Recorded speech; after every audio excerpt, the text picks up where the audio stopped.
Hi everyone, and welcome back to my channel.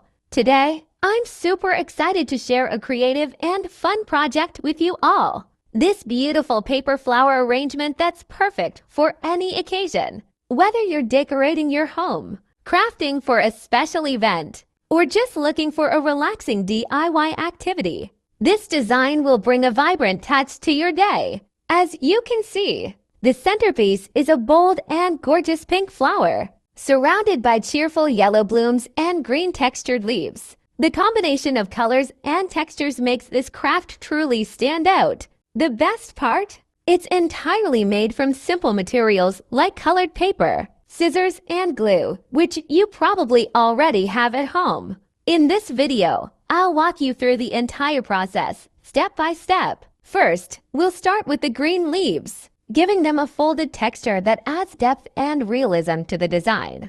Then, we'll move on to the bright yellow flowers, cutting and shaping them into delicate petals. Finally, we'll create the striking pink centerpiece, layering the petals carefully to give it a 3D effect. To finish, we'll assemble all the pieces into a stunning arrangement. This craft is not only fun to make, but also versatile. You can use it as a wall hanging, a table centerpiece, or even attach it to cards and gifts to make them extra special.